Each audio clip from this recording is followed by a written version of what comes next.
Abstrakt tibbiy tushunchalarni, murakkab nomlarni va qisqartmalarni obrazga aylantira olasizmi? Bugun yana 3 ta usul. Oldingi videoda 3 ta usul bilan birga sizda endi to'liq kodlash tizimi bor. Har bir so'z o'ziga xos. Ba'zi so'zlar uchun bir usul ishlaydi, boshqalari uchun boshqa usul. Shuning uchun kodlash usullarini qanchalik ko'p bilsangiz, shunchalik tez va aniq obraz yasay olasiz. Birinchi usul simbolizatsiya. Bu abstrakt so'zlar uchun, ya'ni ko'z oldida darhol obraz paydo bo'lmaydigan tushunchalar uchun. Masalan, reabilitatsiya. Bu so'zni eshitganda miya aniq bir narsa chizmaydi. Ko'p ma'noli, abstrakt tushuncha. Simbolizatsiya qoidasi: so'zni o'qing, miyangiz qanday voqea yoki vaziyatni chizadi, o'sha voqeadan bitta aniq obrazni tanlang. Reabilitatsiya kasaldan keyin tiklanish mashqlari, parallel bruski. Ko'z oldingizda parallel bruski. Aniq metall 2 ustun. Endi reabilitatsiya so'zini eshitganingizda parallel bruski keladi. Parallel bruski, tiklanish, reabilitatsiya.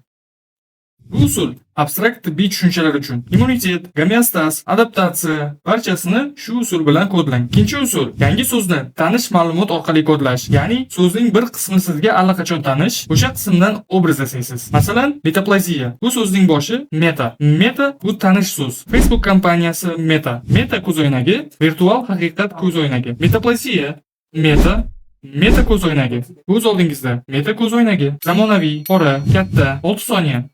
Esga olishda meta ko'zoynagi, metaplaziya. Bu usul tarkibida tanish qism bo'lgan murakkab atamalar uchun gipertoniya, bradikardiya, poliartrit barchasida tanish qism bor. Uchinchi usul qisqartmalarni kodlash uchun. Tibbiyotda ko'p qisqartmalar bor. ALT, AST, EKG, MRT. Ularni yodlash qiyin, chunki harflar obraz chizmaydi. Yechim: qisqartmaning har bir harfidan so'z yasash. Birinchi harf saqlangan holda. Masalan, ALT bu alanin aminotransferasi, jigar fermenti. AL alyuminli tarelka. ALT alyuminli tarelka. Ko'z oldingizda alyuminli tarelka. Yaltiroq, yumaloq, metall, 6 soniya.